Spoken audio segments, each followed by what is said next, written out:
स्पीति में बारिश। तो जो लेसन है स्पीति में बारिश, पेज नंबर आप 75 ओपन करेंगे बेटा। हमने कालिदास के बारे में पढ़ा था कि उन्होंने जो ऋतु संहार अपना लिखा था ग्रंथ, उसके बारे में पढ़ा था। उसमें उन्होंने लिखा है, लास्ट पेज पे चलते हैं हम, पेज नंबर 75। स्पीति में लाहौल से भी कम वर्षा होती है। मध्य हिमालय मानसून की पहुंच के परे है। जो हमारा मध्य हिमालय है वहां मानसून पहुंच ही नहीं पाता। यहाँ बरखा बहार नहीं है, यानी कि यहाँ बरखा की बहार नहीं आती, बसंत ऋतु बहुत कम है। कालिदास को अपने ऋतु संहार में यहाँ वर्षा का तो संहार ही करना पड़ेगा कि जो कालिदास है उन्होंने ऋतु संहार जो अपना काव्यखंड लिखा है बेटा, उसमें जो उन्होंने ऋतु का वर्णन किया है ना, वर्षा ऋतु का, तो उसको तो यहाँ अगर इसके अकॉर्डिंग लिखा जाए, मध्य हिमालय के अकॉर्डिंग, तो उसे जो ये वर्णन है उसको समाप्त ही करना पड़ेगा, क्योंकि यहाँ वर्षा होती ही नहीं। जो ऋतु का वर्णन, वर्षा ऋतु का वर्णन जो है कालिदास ने अपने ग्रंथ में किया है हिमालय के बारे में, तो वो मध्य हिमालय का जो वर्णन है वो तो समाप्त ही करना पड़ेगा। संहार क्या होता है? खत्म कर देना, नष्ट कर देना। कालिदास में वर्षा का क्या ठाठ है? यह वर्षा वर्णन इस प्रकार शुरू होता है। जो कालिदास द्वारा रचित ग्रंथ है ऋतु संहार, उसमें वर्षा ऋतु का वर्णन जो है कालिदास ने किस प्रकार किया है, उस ग्रंथ से ही ये पंक्तियां उठाई गई हैं। प्रिय जल की फुहारों से, ये उसी ग्रंथ की पंक्तियां हैं बेटा ऋतु संहार की। प्रिय जल की फुहारों से भरे बादलों के मतवाले हाथी पर चढ़ा हुआ, चमकती हुई बिजलियों की झंडियों को फहराता हुआ और बादलों की गरज के नगाड़े बजाता हुआ, यह कामी जनों का प्रिय पावस राजाओं का सा ठाट बाट बनाकर आ पहुंचा है। कि जो जैसे जो है लेखक यहाँ ये कहना चाहता है कि जैसे वर्षा ऋतु आने पर जो प्रकृति है वो हरी भरी हो जाती है, युवाओं में अलग उत्साह होता है, वैसे ही जो यहाँ युवा आते हैं, यदि यहाँ मध्य हिमालय स्थिति में युवा घूमने आए तो क्या हो, यात्राएं करने आए, तो यहाँ पर भी वैसा ही वातावरण हो जाएगा। यहाँ के लोग जो है बहुत अच्छा फील करेंगे। यदि यहाँ पर जो है पर्यटक आएंगे तो यहाँ पर्यटन स्थल बन जाएंगे, यहाँ की जो प्रकृति है वहां का उद्धार हो जाएगा, यहाँ जो है इनकम के सोर्स बढ़ जाएंगे यदि यहाँ पर्यटक आएंगे। और बादलों की गरज के नगाड़े बजाता हुआ वह कामी जनों का प्रिय प्रवास राजाओं का सा ठाठ बनाकर आ पहुंचा है। कि जो वर्षा ऋतु में जो युवा हैं वो इतने प्रसन्न हो जाते हैं जैसे राजा के ठाठ बाट होते हैं। यह पावस यहाँ नहीं पहुंचता, लेकिन जो है वर्षा ऋतु है, पावस क्या है? वर्षा ऋतु। जो यह वर्षा ऋतु का जो यह दौर है ये यहाँ नहीं पहुंचता। कहाँ पर? मध्य हिमालय में, जहां पर स्पीति है। आर्यन पेज नंबर 76 बेटा, पैसेज नंबर 2 पढ़ रहे हैं।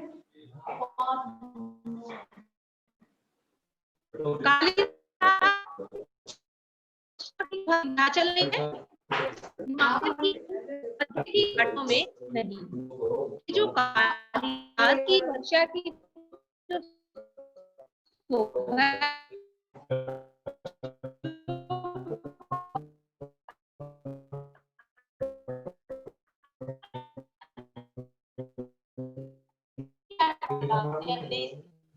तो वो विंध्याचल पर्वत किया है, सुधार है, इसको पढ़ेंगे तो क्या वो इसकी सुंदरता को समझ पाएंगे? तो क्या यदि कालिदास के इस ग्रंथ को वो पढ़ेंगे सुधार को, तो क्या वहां के लोग समझ पाएंगे कि ये क्या है? लालित्य होती है सुंदरता, तो वो इस ग्रंथ की सुंदरता का जिसमें कालिदास ने वर्णन किया है वो स्पीति के लोग नहीं समझ पाएंगे। इसको क्यों नहीं समझ पाएंगे? क्योंकि उन्होंने वर्षा ऋतु देखी ही नहीं, उन्होंने हरियाली देखी ही नहीं है, ना वहां पेड़ है, ना वहां हरा भरा वातावरण है, ना वहां वर्षा होती है, बहुत कम होती है। तो वे जो है ऋतु संहार ग्रंथ को नहीं समझ पाएंगे, इसकी सुंदरता को जिसका कालिदास ने वर्णन किया है, स्पीति के नर नारी नहीं समझ पाएंगे। वर्षा उनके संवेदन का अंग नहीं है, वह यह नहीं जानते कि बरसात में नदियां बहती हैं, कि वर्षा आने से, इस ग्रंथ को पढ़ने से जो वर्णन किया गया उनके अंदर कोई संवेदना नहीं होगी। स्पीति के नारियों के मन में या इस ग्रंथ को यदि वो पढ़े भी तो उन्हें कोई पता नहीं चलेगा कि क्या वर्णन किया गया है इसमें। दूसरा वो कह रहा है कि वो नहीं जानते कि जब बरसात होती है तो नदियां बहती हैं।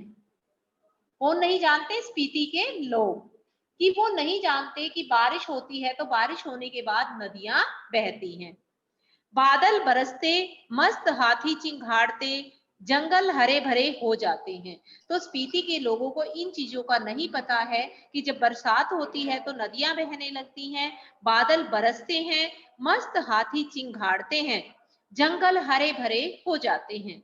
अपने प्यारों से बिछड़ी हुई स्त्रियां रोती कलपती हैं, मोर नाचते हैं और बंदर चुपचाप गुफाओं में जाकर छिप जाते हैं।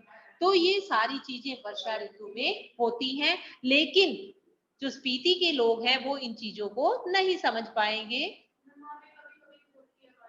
कभी कभी होती है, लेकिन उससे बेटा ना तो वहां वो कोई वनस्पति है, ना वहां, क्योंकि बहुत कम है जो बारिश है, वो बहुत कम है, क्योंकि वहां मानसून पहुंच ही नहीं पाता। इन्होंने लिखा है कि जो मध्य हिमालय है वो मानसून की पहुंच से बाहर है। अब देखिए, यदि मान लीजिए साल में एक बार बारिश हुई है, तो मान लीजिए कुछ वनस्पति कुछ अगर उगा भी है तो वो खत्म हो जाएगा, उन्हें पता ही नहीं भी इसका रीजन क्या, बारिश हुई है तो तभी ये उगा है, क्योंकि फिनिश हो जाता है, प्रिपेयर तो वो हो ही नहीं पाता। तो इसलिए वो कह रहा है कि जो बारिश होने से जो सुंदरता बढ़ती है प्रकृति की, वो स्पीति के लोग नहीं समझ पाएंगे। जो एक नया उत्साह आता है लोगों में, वो स्पीति के लोग नहीं समझ पाएंगे। अगर कालिदास यहाँ आकर कहे कि अपने बहुत से सुंदर गुणों से सुहानी लगने वाली स्त्रियों का जी खिलाने वाली पेड़ों की टहनियों और बेलों की सच्ची सखी, ये कालिदास के ग्रंथ का ही वर्णन है बेटा। उन्होंने वर्षा ऋतु का वर्णन किया, ये उसी की पंक्तियां हैं। कौन सा ग्रंथ है? ऋतु संहार। तो कालिदास ने क्या लिखा है कि वर्षा ऋतु के आने पर क्या होता है, कि वर्षा ऋतु के आने पर अपने बहुत से सुंदर गुणों से सुहानी लगने वाली, कौन सी है ये सुहानी लगने वाली? वर्षा ऋतु। स्त्रियों का जी खिलाने वाली, कि स्त्रियां जो है वर्षा ऋतु के आने पर खुश हो जाती हैं। पेड़ों की टहनियां और बेलों की सच्ची सखी, जो पेड़ों की टहनियां हैं वो भी नई नई सी नजर आती है, क्योंकि धुल जाती है वो बारिश में। और बेलों की सच्ची सखी, जो हमारी बेल होती है वे भी धुली हुई सी नजर आती है, नई नई सी नजर आती है। तो सभी जीवों का प्राण, क्योंकि अगर बारिश नहीं होगी तो धरती पर जीवन ही संभव नहीं है। तो कहता है सभी जीवों का प्राण क्या है? वर्षा ऋतु। आपके मन को आपकी मन की सब साधे पूरी करे। साधे मीन्स इच्छाएं। तो कालिदास ने अपने ग्रंथ में लिखा है कि जो वर्षा ऋतु है वो सब, वह आपकी सब इच्छाएं पूरी करे, जो प्रकृति की सुंदरता बढ़ाने वाली है। तो शायद स्पीति के नर नारी यही पूछेंगे कि यह देवता कौन है, कि जब कालिदास वर्षा ऋतु का वर्णन करेंगे तो स्पीति के लोग पूछेंगे भाई ये वर्षा ऋतु कौन सा देवता है जो इतना अच्छा है, ये कि प्रकृति हरी भरी हो जाती है, सब कुछ नया नया लगता है।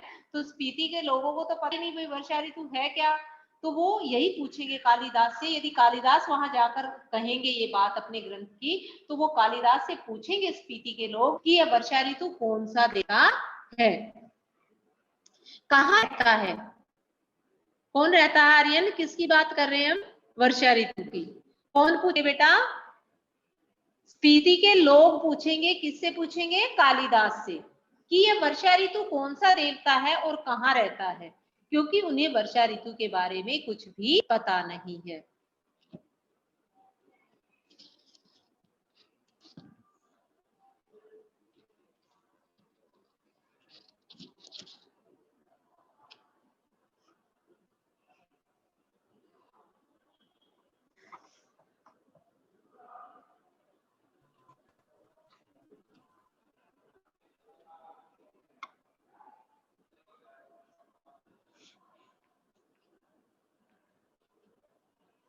होगा भाई।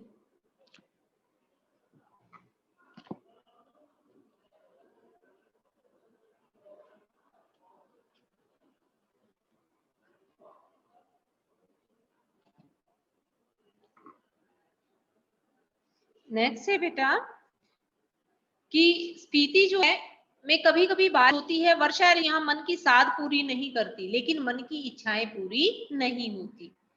धरती सूखी, ठंडी और वंध्या रहती है। वंध्या क्या होता है बेटा? बांझ। हाँ जी, जैसे मतलब एक औरत होती है जिसको बच्चे पैदा नहीं होते तो उसको बांझ कहा जाता है, वंध्या कहा जाता है। बांझ का जो है पर्यायवाची है वंध्या। तो यहाँ पर जो धरती है उस पर कुछ भी नहीं उगता, इसलिए उसको क्या कहा गया है? वंध्या, यानी कि बांझ। समझ आया? तो जो यहाँ की धरती है बेटा वो सूखी है, ठंडी है और वंध्या है, यानी कि बांझ है। स्पीति में साल में एक फसल होती है।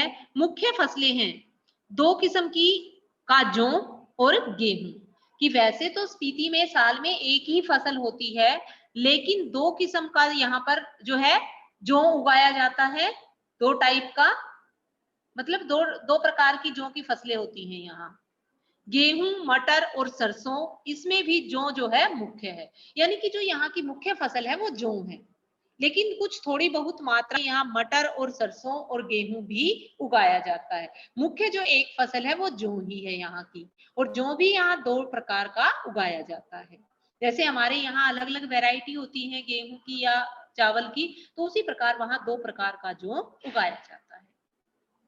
इसमें भी सिंचाई का जो साधन है पहाड़ों से आ रहे नाले हैं, उन पर बनाए गए कूल हैं। कूल मीन्स किनारा होता है।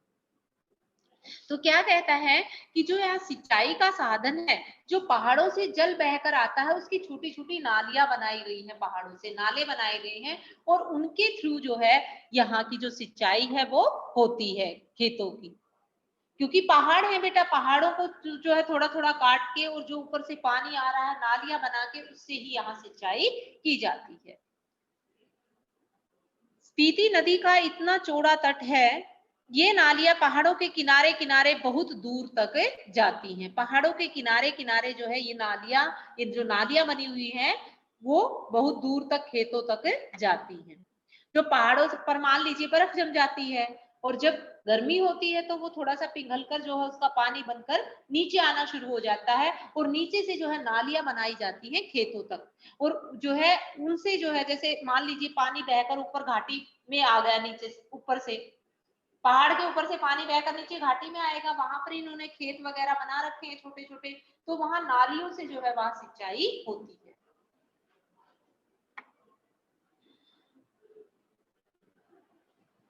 ये नालियां पहाड़ों के किनारे किनारे बहुत दूर तक जाती हैं। स्पीति नदी का तट इतना चौड़ा है कि इसका पानी किसी काम में नहीं आ पाता। कि जो स्पीति नदी बहती है यहाँ पर, उसका तट बहुत ही चौड़ा है। तट मीन्स किनारा, कि वो बहुत चौड़ी है कि जो स्पीति नदी का पानी है वो किसी काम नहीं आ सकता। अगर उसका किनारा काट भी दिया जाए तो सारा पानी वहां भर जाएगा। तो इसलिए जो स्पीति नदी है यहाँ, उसका पानी किसी काम नहीं आता, क्योंकि उसके तट बहुत चौड़े हैं, वो बहुत प्रेशर से यहाँ पर बहती है।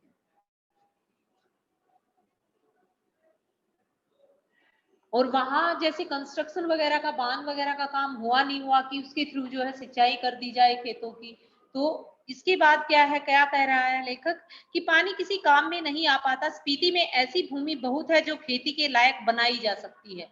भाई जमीनें तो वहां बहुत हैं, जैसे हमने पढ़ा है कि इतने हेक्टेयर में केवल 4 ही लोग रहते हैं। जमीन तो वहां बहुत है और उसे खेती लायक बनाया भी जा सकता है, लेकिन जो वहां सुविधाएं नहीं है, फैसिलिटीज वहां नहीं है। जमीन है जिसे हम खेती योग्य बना सकते हैं, लेकिन वहां फैसिलिटीज नहीं दी गई हैं, सुविधाएं नहीं दी गई हैं। शर्त इतनी है कि इसके लिए स्पीति में जल उलीचा जाए, कि यदि वहां की भूमि को कृषि योग्य बनाना है तो शर्त ये है कि वहां पर जल की सुविधा प्रदान की जाए। उलीचा जाए का मतलब है उड़ेला जाए, या फिर पानी का कोई और स्रोत पहुंचाया जाए, या फिर पानी की और कोई व्यवस्था की जाए। या तो वहीं से जल का प्रबंध किया जाए, या पानी जैसे हमारे यहाँ ट्यूबवेल वगैरह है तो या इस टाइप का कोई वहां सुविधा दी जाए, तभी वहां पर खेती संभव है। खेती योग्य भूमि तो वहां पर बहुत है। स्पीति में कोई फल नहीं होता, मटर सरसों को छोड़कर कोई सब्जी नहीं होती। वहां पर किसी प्रकार का कोई फल नहीं होता स्पीति में, और मटर और सरसों को छोड़कर वहां पर कोई सब्जी भी नहीं होती। शायद ऊंचाई, वायुमंडल के दबाव में कमी, ठंड की अधिकता, वर्षा की कमी वगैरह के कारण यहाँ पेड़ नहीं होते।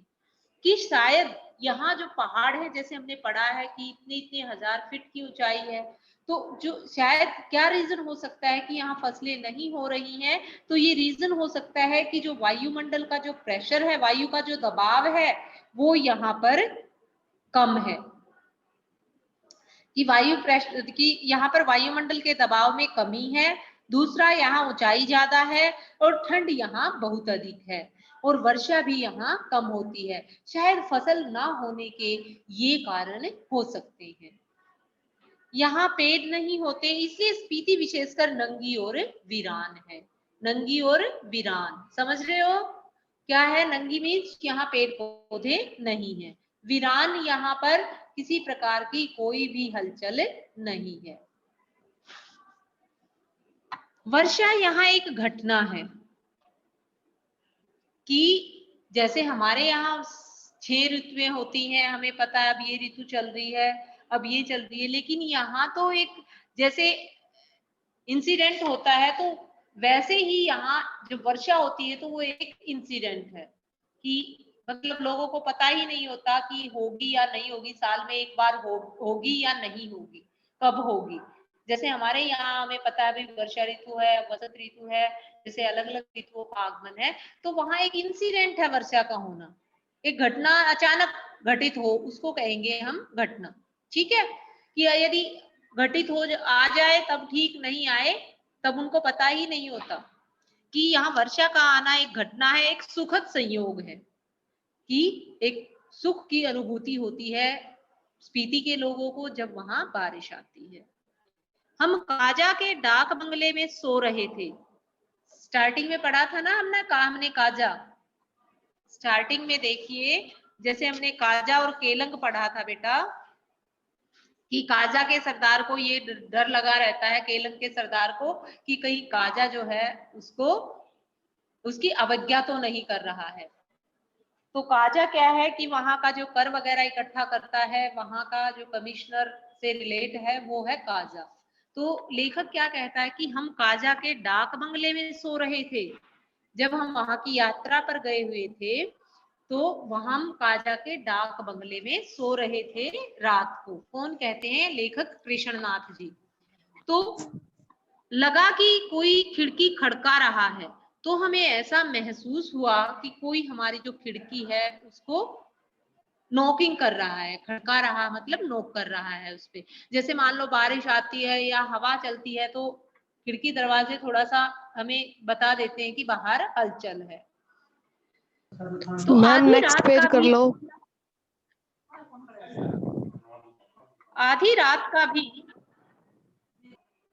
पिछला पहर है, इस समय कौन है? तो कह रहा है लेखक, आधी रात का भी पिछला पहर है, इस समय कौन है? तो कह रहा है भाई आधी रात को कौन नॉकिंग कर सकता है? लेखक कह है काजा के डाक बंगले में सो रहा है कृष्णनाथ जी, और वो सोच रहा है कि आधी रात का पहर बीत गया है, तो कौन हो सकता है भाई, नॉकिंग कौन कर सकता है? खिड़की का एक पल्ला खोला तो तेज हवा का झोंका मुंह और हाथ को जैसे छीलने लगा। तो जैसे ही लेखक ने जो लैंप लगा हुआ था वहां पर उसकी जो रोशनी है उसको तेज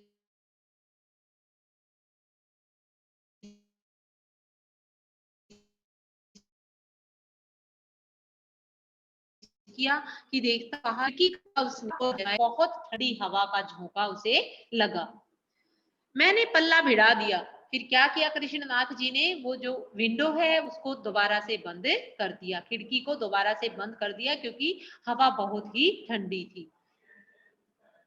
उसकी आड़ से देखने लगा, देखा कि बारिश हो रही है, और जब मैंने खिड़की से देखा तो देखा कि स्पीति में क्या हो रही है, बारिश हो रही है। मैं उसे देख नहीं रहा था, सुन रहा था।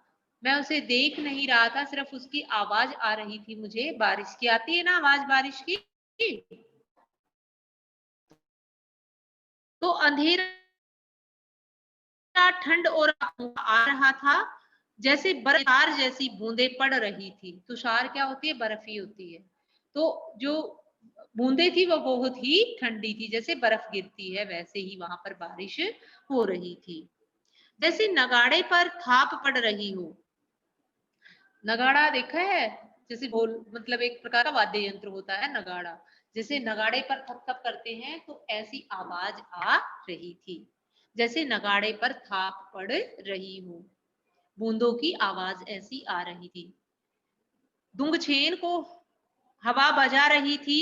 ये वाद्य यंत्र है बेटा हमारे, दुंगछेन देखा तो है नहीं, लेकिन ये वाद्य यंत्र है।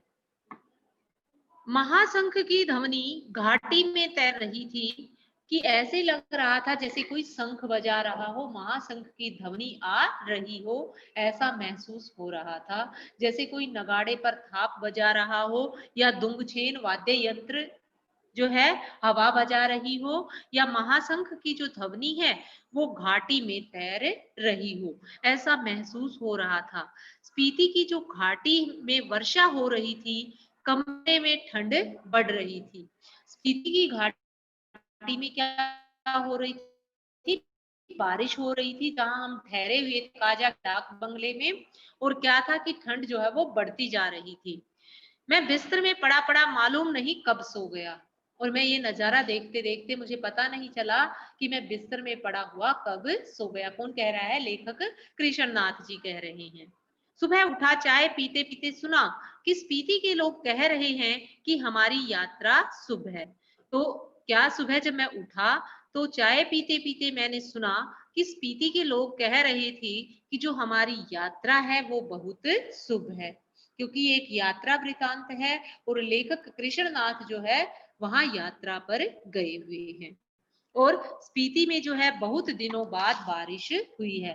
तो स्पीति के लोग कह रहे हैं कि आपका यहाँ आगमन, आगमन मीन्स आना है, आपके आगमन से स्पीति में बारिश है। इसलिए जो स्पीति प्रकृति में बारिश। अब है इतिहास में जो स्पीति है बेटा उसका वर्णन क्यों नहीं मिलता, बताएंगे आप। इतिहास में स्पीति का जो वर्णन है वो क्यों नहीं मिलता। जैसे हम किसी भी चीज का इतिहास पढ़ाते हैं तो सबका जो है वर्णन मिल जाता है, तो इसमें जो है इतिहास का वर्णन, इतिहास में जो है स्पीति का वर्णन क्यों नहीं मिलता, कर पाएंगे कंफर्म। हाँ जी बच्चे, मुस्कान, क्यों नहीं मिलता इतिहास आर्टिकल। ये जो रास्ते हैं वो बहुत दुर्गम है। Very good. हाँ जी, हाँ जी, ये है, बाकी के जो भारत के क्षेत्र हैं उनसे कट जाता है, ये 8-9 महीने तक ये क्षेत्र जो है भारत से बाकी, भारत के बाकी हिस्सों से कट जाता है। और बर्फ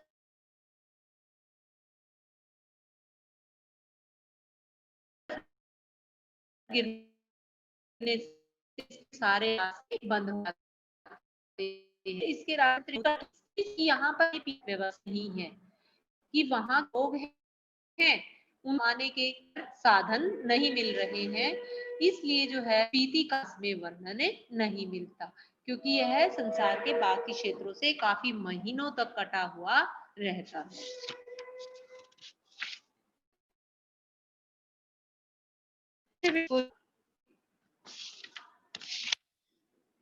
स्पीति के लोग जीवन यापन के लिए किन कठिनाइयों का सामना कर रहे हैं, आर्यन मोकल आप बताएंगे बेटा। बिल्कुल आसान सा इजी सा क्वेश्चन है कि स्पीति के लोग जीवन यापन के लिए किन कठिनाइयों का सामना करना पड़ता है उन लोगों को, बताओ बेटा सोचकर, कि उनकी वो अपनी आजीविका के लिए अपनी रोज की जो है जरूरतों को पूरा करने के लिए उन्हें किन कठिनाइयों का सामना करना पड़ता है। जैसे आपने लेसन पढ़ा उसके अकॉर्डिंग बताऊंगा कि किन किन कठिनाइयों का सामना करना पड़ता है उन लोगों को।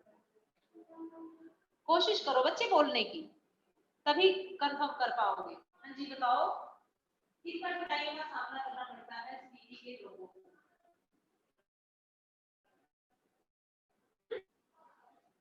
बताओ भाई, अब तेरे को वर्क नहीं रख दिया जाए 8 महीने, वहां कुछ नहीं हो तो कैसे मतलब अपने आप को सेटिस्फाई कर पाएगा, क्या क्या प्रॉब्लम आएगी, कैसे फेस करेगा। अब देखो वहां जलाने के लिए ना तो लकड़ी है कि वो अपने घरों को ही घर कर ले, ना वहां कोई इनकम का सोर्स है। अब देखिए जो रोटी कपड़ा और मकान, ये तीनों जरूरतें तो बहुत मतलब हमारी आवश्यकता है, जरूरतें नहीं कह सकते, ये तो बहुत जरूरी है। यदि ये चीज तीनों चीजें भी नहीं मिल पाएंगी तो जीवन यापन कैसे हो पाएगा। तो स्पीति के जो लोग हैं उनको ना तो वहां पर कोई आजीविका का साधन है ताकि वो अपनी आजीविका कमा सके, ना वहां जो है फसलें पैदा होती हैं, और 8 महीने तो यहाँ बिल्कुल ही कनेक्शन वगैरह भी बंद हो जाते हैं, और बहुत ठंड होती है। ठंड में कोई यदि अपना एक अंग भी बाहर निकाल ले तो वो बिल्कुल जम जाता है। अब ना आपको गर्म वस्त्रों की फैसिलिटीज है वहां पर, तो भी अपनी आपको जो है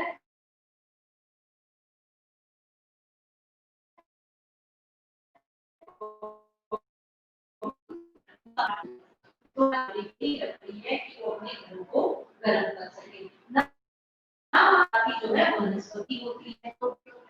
हाँ जी, लोग भी बहुत कम वहां पर रहते हैं। तो यही कारण है क्योंकि फैसिलिटीज ही नहीं है, तो वहां पर जो है जीवन कैसे संभव हो सकता है। हाँ जी, संचार व्यवस्था भी उस समय शायद जैसे वायरलेस वगैरह का ही जो है हम सुविधा वहां ले सकते हैं। वायरलेस से जो है संपर्क किया जा सकता है। और बाकी अगर हम वैसे भी देखें, जैसे वसंत यदि 2-3 महीने का होता है तो लाहुल से स्पीति आने में ही वो बीत जाता है, क्योंकि वहां वाहन वगैरह की सुविधा नहीं है। यदि पैदल लाहुल से स्पीति आएंगे तो 2-3 महीने का वक्त वही बीत जाएगा आने और जाने में। तो इसलिए जो है किसी प्रकार की ना तो वहां संचार सुविधा है, ना यातायात के साधन है, ना आजीविका का कोई साधन है, ना वहां फसलें पैदा होती हैं, ठंड बहुत अधिक है, इस और ना बारिश होती है। तो इसलिए जो है स्पीति के लोग जो है अपना जीवन निर्वाह बहुत कठिनाइयों में व्यतीत वहां कर रहे हैं। उन्हें बहुत कठिनाइयों का सामना करना पड़ता है अपने जीवन व्यतीत करते हुए। तो आज का जो लेक्चर है बेटा, मैं आपको जैसे पीडीएफ वगैरह सेंड कर दूंगी, इसके जो क्वेश्चन सर है वो आपने, और आर्यन आपने नोटबुक बनानी है बेटा, चेक नहीं करवाई हिंदी की, या तो मुस्कान की से बैठ के यहाँ कर लो अगर फ्री हो तो, या अपना कहीं से भी अरेंज करो, फोटो वगैरह क्लिक करके किसी से मंगवा लो और अपना नोटबुक प्रिपेयर करो। ठीक है बेटा।